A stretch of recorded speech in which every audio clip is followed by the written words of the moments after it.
Les ordinateurs sont maintenant utilisés partout. On en trouve dans les bureaux, dans les magasins, dans les hôpitaux et dans nos maisons.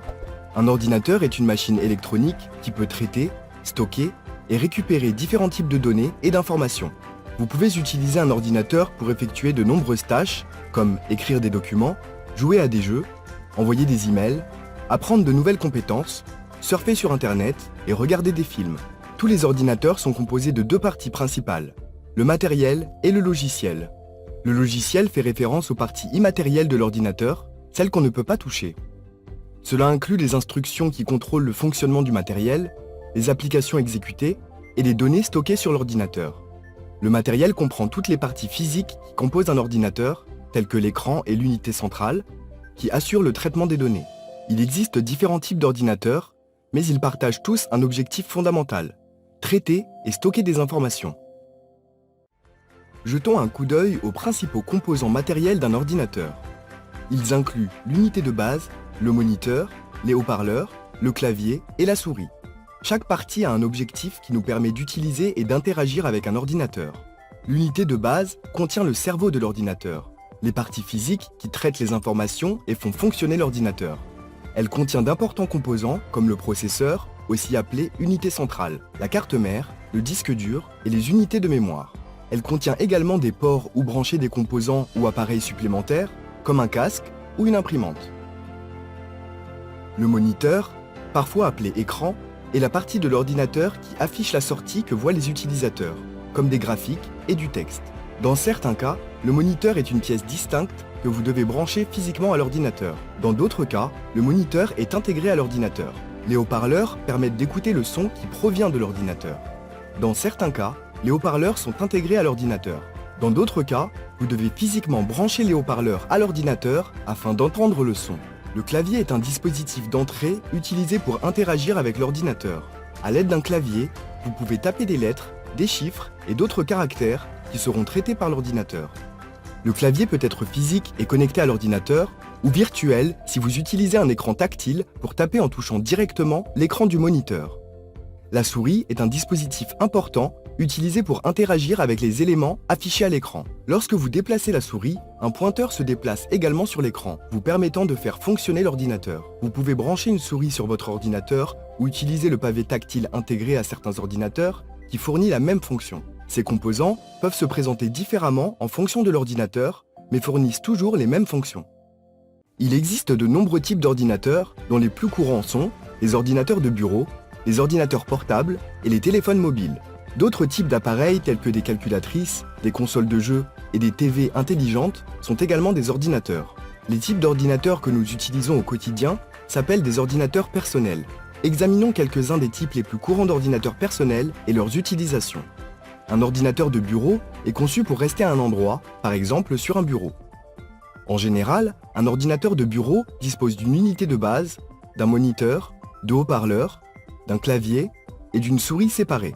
Ces composants doivent être connectés à l'aide de câbles. Les ordinateurs de bureau doivent être branchés à une source d'alimentation. Un ordinateur portable est un ordinateur personnel portable, dont tous les composants sont intégrés dans un seul appareil. Les ordinateurs portables contiennent un processeur intégré, un moniteur, un clavier, un haut-parleur et un pavé tactile. Les ordinateurs portables sont alimentés par batterie. Ainsi, ils n'ont pas besoin d'être toujours branchés à une source d'alimentation. Cela les rend faciles à utiliser en déplacement. Une tablette est un autre type d'ordinateur personnel portable. Les composants de la tablette sont contenus dans un seul appareil, plus petit que la plupart des ordinateurs portables. En général, la taille d'un livre. En raison de leur petite taille, les tablettes sont souvent utilisées à des fins de divertissement, comme regarder des films ou jouer à des jeux. Vous pouvez installer des applications logicielles sur les tablettes qui permettent d'effectuer diverses tâches. Un smartphone est un type courant d'ordinateur personnel portable, suffisamment petit pour être tenu en main. Les smartphones sont surtout utilisés pour passer des appels téléphoniques via les réseaux mobiles, mais ils peuvent être utilisés pour beaucoup d'autres tâches. Vous pouvez utiliser des applications logicielles sur votre smartphone pour prendre des photos, jouer à des jeux, surfer sur Internet, envoyer des emails, lire des documents et plus encore. Ces applications sont idéales en cas de déplacement, mais elles sont généralement plus basiques que les applications installées sur votre ordinateur de bureau ou portable. Selon vos besoins, il existe différents types d'ordinateurs personnels que vous pouvez utiliser pour mener à bien vos tâches. Qu'est-ce qu'un système d'exploitation ? Les ordinateurs sont des outils qui mènent à bien vos tâches par voie électronique. Pour utiliser un ordinateur, nous devons être en mesure de dire à l'ordinateur ce qu'il doit faire. Ce sont les systèmes d'exploitation qui rendent cela possible. Le système d'exploitation, parfois appelé OS, est le logiciel principal qui s'exécute sur un ordinateur. Le système d'exploitation gère tous les autres logiciels et matériels de l'ordinateur et constitue un moyen pour vous de communiquer avec l'ordinateur. Les systèmes d'exploitation modernes sont conçus avec des interfaces graphiques contenant des icônes, des boutons et du texte qui permettent aux personnes d'utiliser facilement l'ordinateur. Vous pouvez même personnaliser l'apparence de votre système d'exploitation afin de l'utiliser comme bon vous semble. Par exemple, si vous voulez utiliser votre ordinateur pour créer un document de texte, vous pouvez utiliser les menus et les boutons du système d'exploitation pour créer le document, le clavier pour y saisir du texte, et indiquer au système d'exploitation d'enregistrer votre fichier. Le système d'exploitation gère toutes les tâches physiques en arrière-plan, comme garder une trace de ce que vous avez saisi au clavier, contrôler le processeur et enregistrer vos informations sur le disque dur. Les systèmes d'exploitation diffèrent en fonction des types d'ordinateurs. De nombreux PC exécutent Microsoft Windows, tandis que les Mac exécutent le système Mac OS, et certains ordinateurs, le système d'exploitation Linux. Les appareils mobiles exécutent des systèmes d'exploitation différents de ceux des ordinateurs portables et de bureau. Lorsque vous achetez un ordinateur, le système d'exploitation pour cet appareil est généralement préinstallé. Qu'est-ce qu'une application ? Les applications sont des logiciels qui permettent de mener à bien vos tâches sur les ordinateurs. Chaque application est développée pour vous aider à faire quelque chose comme effectuer un calcul, modifier une photo ou envoyer un message. Il existe de nombreuses catégories d'applications. De nouvelles applications sont développées tous les jours. Des jeux informatiques, des applications d'études ou de communication. Vous trouverez une application pour vous aider à faire presque n'importe quoi sur votre ordinateur. Certaines de ces applications sont préinstallées sur votre ordinateur ou téléphone avec le système d'exploitation. Si vous souhaitez utiliser une autre application, vous pouvez la télécharger et l'installer sur votre appareil. Différentes applications sont faites pour différents appareils. Les développeurs créent des applications mobiles à installer et exécuter sur des smartphones. Les applications de transport permettent de suivre les bus et les trains.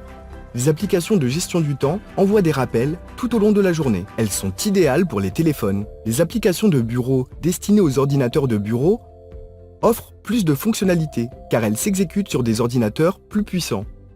Elles permettent par exemple de travailler sur des documents ou d'écrire du code pour créer des applications. Il existe également des applications web accessibles en ligne sur tout appareil ayant un navigateur web. Avec un si grand nombre d'applications, il est facile de trouver les outils nécessaires pour mener à bien vos tâches sur votre ordinateur. Qu'est-ce qu'Internet ? Aussi nombreux soyons-nous à travers le monde, nous sommes incroyablement connectés. Nous pouvons communiquer avec nos proches et nos amis, qu'ils vivent à proximité ou loin. Nous pouvons faire des affaires sans être au même endroit. Nous pouvons jouer à des jeux avec des inconnus, apprendre et partager des connaissances, et plus encore. Tout ceci est rendu possible grâce à Internet. Internet est un immense réseau mondial qui connecte des ordinateurs à travers le monde. Regardons de plus près ce que cela signifie et comment en faire partie. Tout groupe d'appareils connectés les uns aux autres forme un réseau. Tout comme un réseau d'humains où une personne a un lien avec quelqu'un d'autre via un ami commun, un réseau informatique établit des connexions entre plusieurs appareils. Tout appareil au sein d'un réseau peut communiquer avec un autre appareil du même réseau. Ces réseaux connectent des appareils situés dans des villes à travers le monde entier.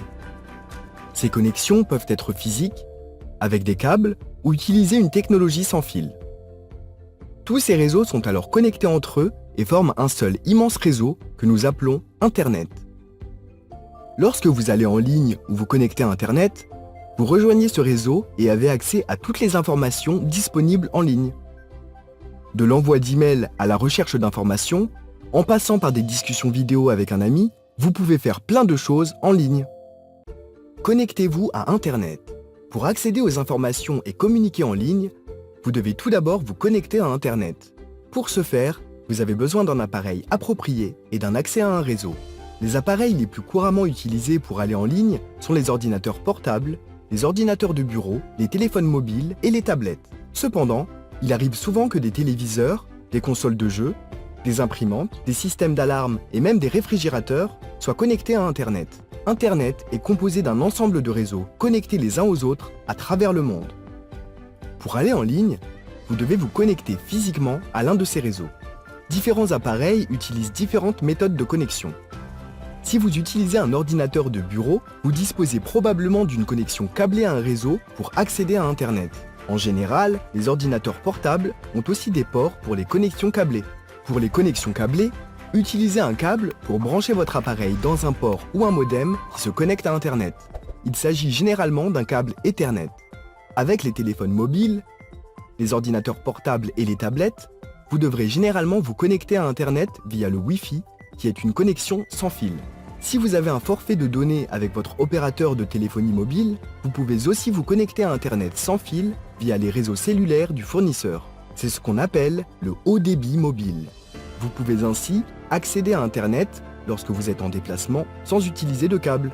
Activez simplement le Wi-Fi sur votre appareil, sélectionnez le nom du réseau auquel vous avez accès et vous êtes connecté au réseau sans fil. Beaucoup de réseaux qui composent Internet sont accessibles publiquement à toute personne à proximité. Vous pouvez rejoindre des réseaux ouverts dans les aéroports, les centres commerciaux et autres lieux publics utilisant le Wi-Fi. Il existe aussi des réseaux privés. Ces réseaux nécessitent une autorisation pour y accéder. Dans ce cas, l'établissement donne un mot de passe aux personnes autorisées à utiliser le réseau.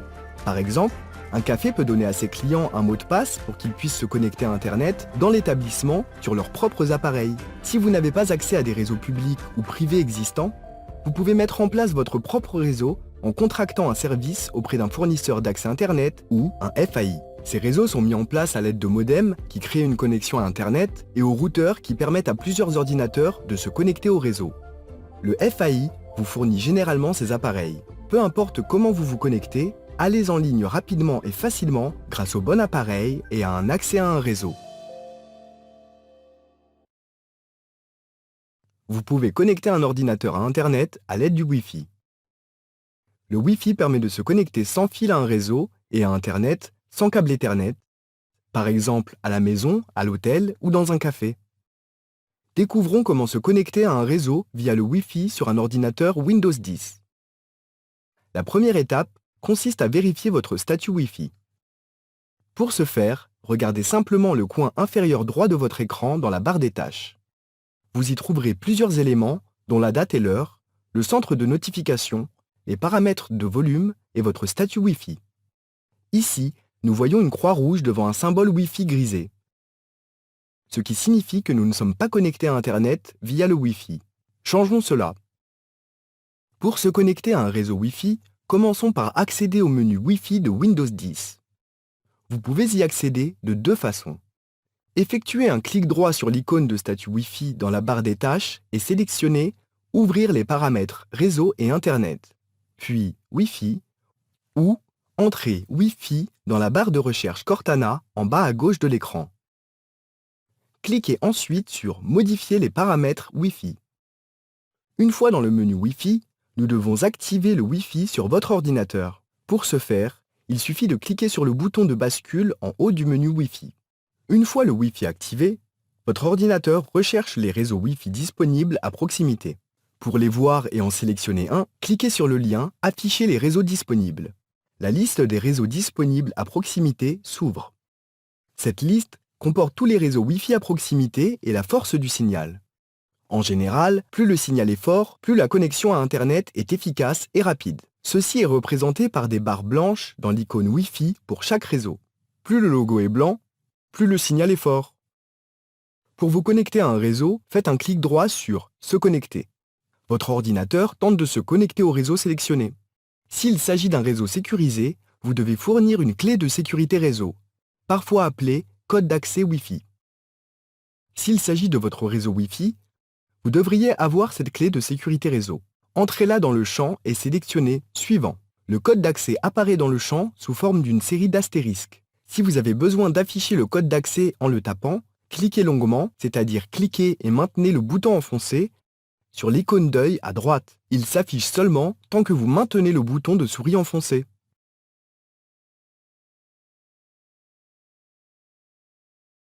Super! Maintenant, nous devrions être connectés au réseau Wi-Fi. Pour vérifier que vous êtes connecté au Wi-Fi, placez simplement votre curseur sur l'icône du statut Wi-Fi à droite de la barre des tâches. Le nom du réseau auquel vous êtes connecté s'affiche. Ouvrons un navigateur. Nous y voilà. Maintenant, grâce à votre navigateur Internet, vous pouvez accéder à Internet. Qu'est-ce que le web? Le World Wide Web est un ensemble de documents et ressources avec lesquels vous pouvez interagir. Nous accédons au web grâce à Internet. Les documents du web sont appelés pages web. Ils présentent des informations sur un support que les utilisateurs peuvent afficher et utiliser. La toute première page web, créée en 1989, était très simple. Elle contenait simplement un texte en noir et blanc, sans multimédia ni style. Les pages web modernes sont de plus en plus interactives et riches. Il existe des pages web pour diverses utilisations. Des pages web qui vous permettent de lire le blog personnel de quelqu'un, à celles qui permettent de réserver des billets de voyage. Chaque page web a une adresse sur Internet appelée adresse URL. Pour afficher une page web, vous devez taper son URL dans des outils appelés navigateurs web. Ceux-ci envoient des demandes sur Internet pour trouver des pages web à l'aide de leur adresse et les chargent à l'écran, pour que nous puissions les voir et interagir avec elles. Avec le web, nous pouvons accéder à quasiment n'importe quelle information d'un simple bouton. Les navigateurs web permettent d'accéder facilement aux informations en ligne et d'interagir avec les sites web.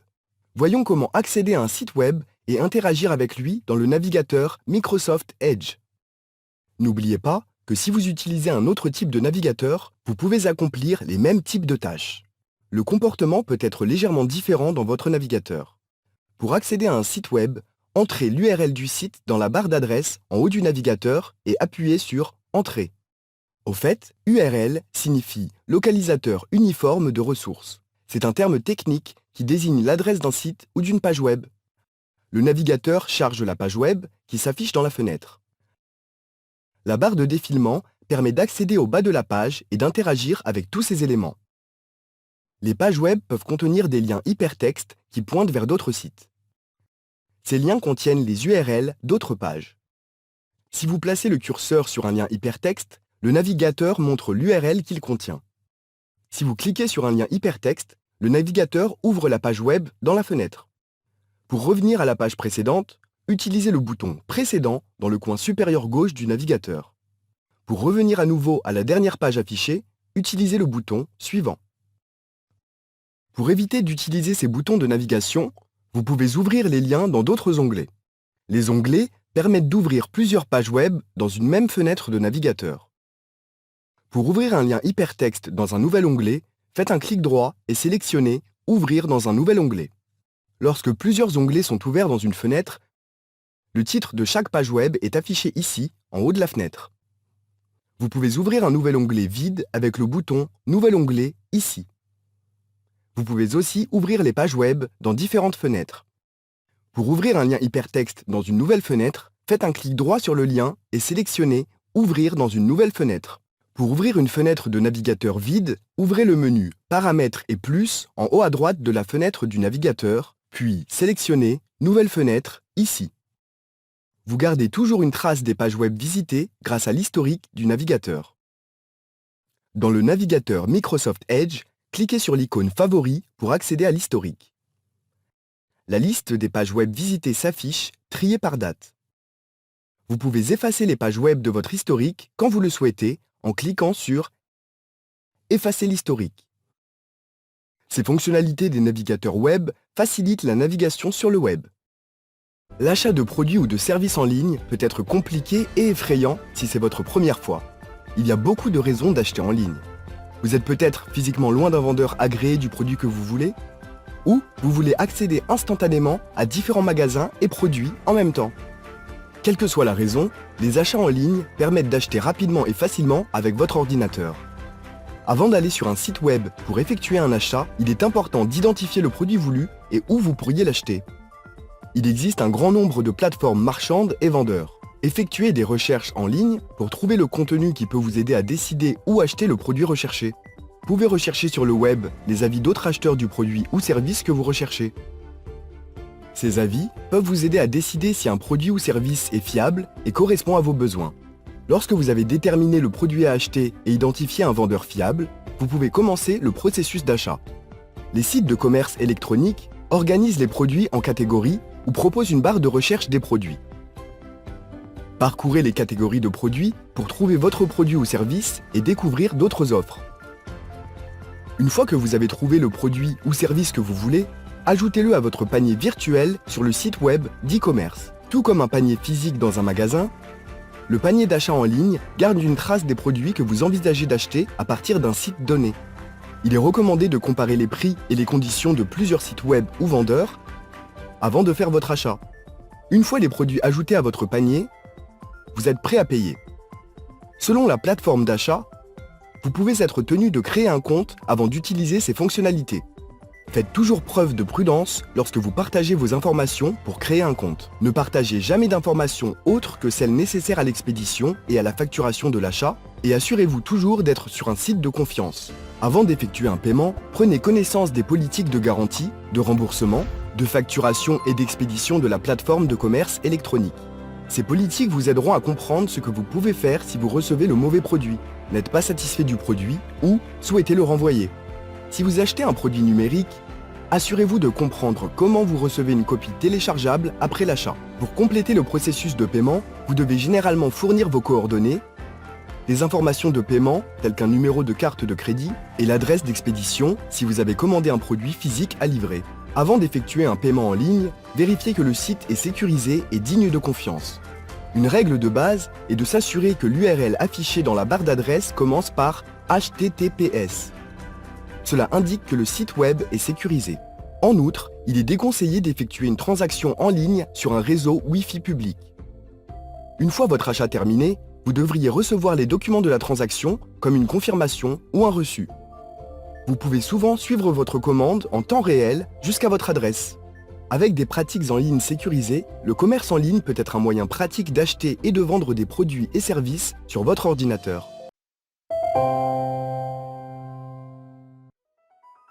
Lorsque vous écrivez du texte, équilibrez un budget ou partagez votre dernière idée, Office est au cœur de votre travail.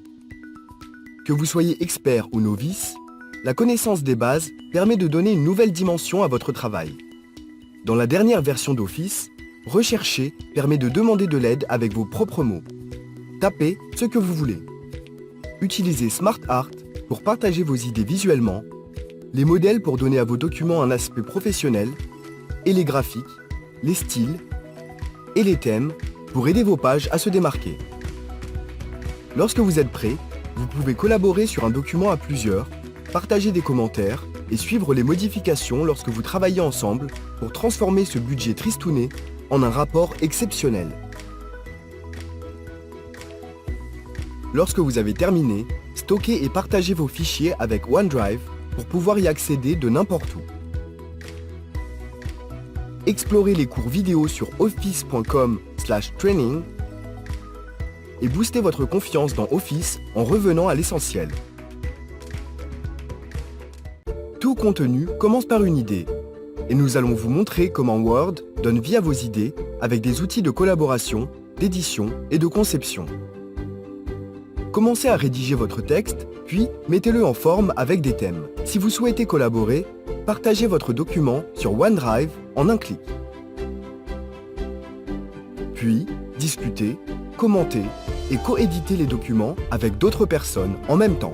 Vous pouvez même passer des appels Skype à partir de votre document pour réfléchir à des idées, tandis que le suivi des modifications permet de garder tout le monde sur la même longueur d'onde.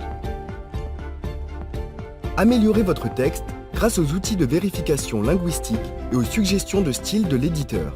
Dans un navigateur web ou l'application mobile Word, vous pouvez afficher et modifier des documents où et quand une idée survient. Apprenez à rédiger vos plus beaux textes avec Word. Microsoft Word. Créer un document, ouvrir Word. Le curseur clique sur l'icône Word dans la barre des tâches. Créer un document. Le curseur ouvre un document vide. Commencez à taper. Les mots Contoso Newsletter sont écrits dans le document ouvert. Créer un document à partir d'un modèle. Fichier. Nouveau. Le curseur clique sur Fichier dans la barre de menu, puis sur Nouveau dans un menu déroulant. Double-cliquez sur un modèle. Cliquez et commencez à taper. Les mots Contoso Newsletter sont écrits dans une zone de titre bleu. Une coche blanche apparaît dans un cercle bleu vif. Pour ajouter du texte, placez le curseur là où vous le souhaitez et commencez à taper. Pour remplacer le texte, sélectionnez-le et tapez ce que vous voulez. Un moyen rapide de changer un seul mot est de double-cliquer dessus. Pour sélectionner une ligne entière, cliquez à sa gauche. Utilisez ensuite les options de mise en forme pour modifier la police, la taille de police, la couleur de police, ou mettre le texte en gras, en italique ou le souligner. Vous pouvez même copier la mise en forme. Sélectionnez « Reproduire la mise en forme », puis sélectionnez le texte auquel vous souhaitez appliquer la même mise en forme. Ces options sont également disponibles dans le ruban.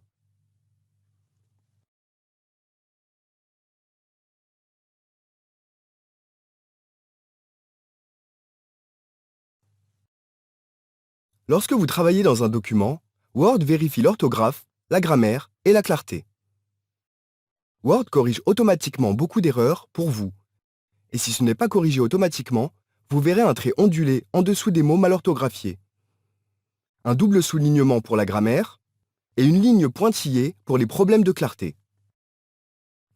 Faites un clic droit sur un mot souligné pour voir une liste de corrections. Sélectionnez le mot que vous voulez et il est modifié dans votre document. Pour vérifier l'orthographe et la grammaire en même temps, sélectionnez « Révision », vérifiez le document. Le volet éditeur s'ouvre avec des corrections et des suggestions pour améliorer votre texte. Cette fenêtre décompose chaque tâche par catégorie et permet de se concentrer sur les problèmes qui vous tiennent à cœur. Sélectionnez une catégorie à examiner et Word montre une suggestion pour chaque problème identifié. Sélectionnez la flèche déroulante pour voir les conseils grammaticaux de Word. Puis, sélectionnez une modification si vous souhaitez la garder. Word passe à la suggestion suivante. Les autres options sont « Ignorer une fois » si vous souhaitez que Word ignore l'élément, ou « Ne pas rechercher ce problème » si vous voulez que Word ignore l'élément dans tout le document.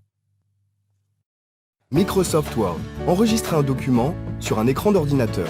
Une page intitulée « Get Outdoors 2018 » est affichée. Sélectionnez « Fichier »,« Enregistrer sous ». Le curseur sélectionne le fichier dans la barre de menu, puis « Enregistrer sous » dans un menu déroulant. Choisissez un emplacement. Le curseur sélectionne « OneDrive Contoso ». À présent, nommez-le. Les mots « Get Outdoors » remplissent un champ de texte vide.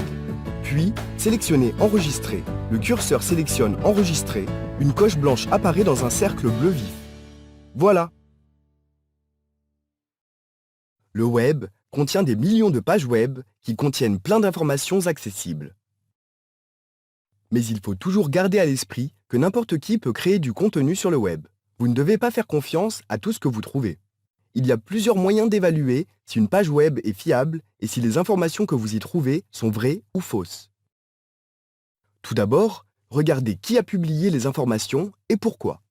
Alors que certains éditeurs veulent partager des informations factuelles en ligne, d'autres veulent gagner de l'argent, devenir populaires en ligne, répandre leurs croyances personnelles, voire propager des virus pour endommager les ordinateurs d'autres personnes.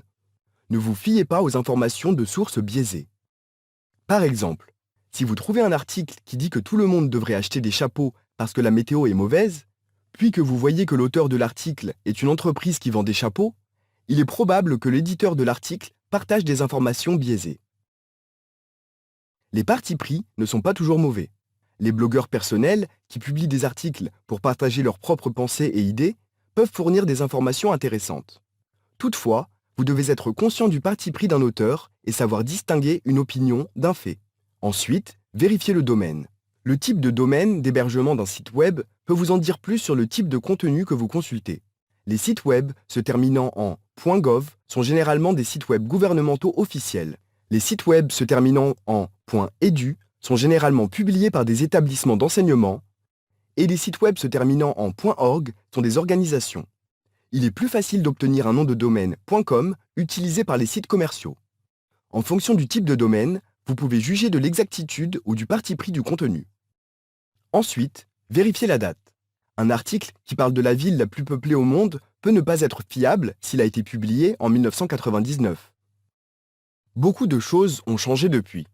Vérifiez toujours la date de publication d'un site web ou d'un article pour déterminer s'il est à jour et pertinent pour vos besoins. Enfin, gardez à l'esprit que vous devez toujours vérifier plusieurs sources. Évitez de vous fier à une seule source pour toutes vos informations. Plus vous utilisez de sources, plus il est facile de vérifier l'exactitude des informations. Gardez ces stratégies à l'esprit lorsque vous naviguez sur le web pour vérifier que les informations que vous utilisez sont fiables et précises.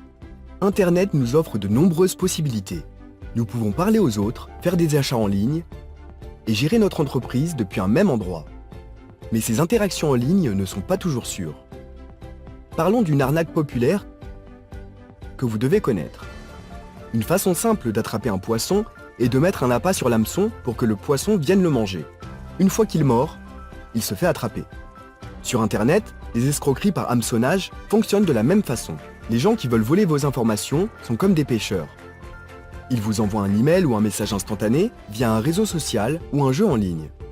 Ils prétendent souvent être quelqu'un qu'ils ne sont pas et vous demandent des informations privées ou ils vous disent de cliquer sur un lien hypertexte afin que vous accomplissiez une tâche importante. Si vous leur donnez les informations ou cliquez sur le lien, vous vous faites attraper. Mais ne vous inquiétez pas, ces 4 bonnes pratiques peuvent vous aider à vous protéger contre ces hameçonnages. Premièrement, faites attention aux messages suspects. Les escrocs essayent que leur message ait l'air officiel et familier pour que vous leur fassiez confiance. Réfléchissez bien lorsque vous recevez un message suspect et ne partagez pas d'informations personnelles par message ou email comme l'adresse de votre domicile, des informations bancaires ou des mots de passe. Ne cliquez pas sur un lien et ne téléchargez pas un fichier si vous ne connaissez pas ou ne faites pas confiance à l'expéditeur. Deuxièmement, recherchez des signes qu'une page web est sûre et sécurisée. Avant de fournir des informations de carte de crédit, d'entrer un mot de passe ou de fournir des informations personnelles, vérifiez que vous êtes sur un site web sécurisé de confiance. La plupart des sites web sécurisés ont le préfixe HTTPS au début de leur URL, dans la barre d'adresse du navigateur. De plus, vérifiez que vous êtes sur la bonne page web. Les escrocs essaient souvent de vous diriger vers des pages web qui semblent être officielles et utilisent des noms d'entreprises mal orthographiés pour vous tromper. www.microsoft.net n'est pas la même chose que le site officiel de Microsoft, www.microsoft.com. Vérifiez toujours l'URL pour être sûr que vous êtes sur la bonne page web. Troisièmement, maintenez votre navigateur web et votre système d'exploitation à jour. Vous pouvez activer les mises à jour automatiques pour garantir que les dernières versions logicielles sont automatiquement installées sur votre ordinateur. Maintenir le logiciel de votre appareil à jour signifie que vous recevez les dernières mises à jour de sécurité qui permettent de protéger votre ordinateur. Quatrièmement, installez un logiciel anti-programme malveillant approuvé sur vos appareils. Il s'agit d'un logiciel spécialement conçu pour protéger votre ordinateur contre les logiciels nuisibles et les pirates. Ne soyez pas le prochain poisson hameçonné. Lorsque vous utilisez Internet, n'oubliez pas de réfléchir avant de cliquer, télécharger ou partager pour vous protéger contre les hameçonnages en ligne. Internet nous offre de nouveaux moyens de communiquer avec d'autres personnes à travers le monde. Cela a de nombreux avantages, mais peut aussi présenter quelques dangers. Des prédateurs en ligne utilisent Internet tous les jours. Ils se font souvent passer pour des gens qu'ils ne sont pas. Ainsi, il peut être difficile de savoir à qui vous parlez en ligne. Voici 3 conseils que vous pouvez utiliser pour vous protéger des prédateurs en ligne lorsque vous communiquez en ligne. Premier conseil, faites confiance à votre instinct. Si quelqu'un vous fait sentir nerveux ou mal à l'aise, cessez de communiquer avec lui et parlez-en à quelqu'un de confiance immédiatement. La plupart des sites web et des réseaux sociaux ont des outils qui permettent de signaler une activité suspecte. Deuxième conseil, limitez ce que vous partagez. Les prédateurs en ligne essayent souvent de vous faire partager vos informations personnelles par email et messages.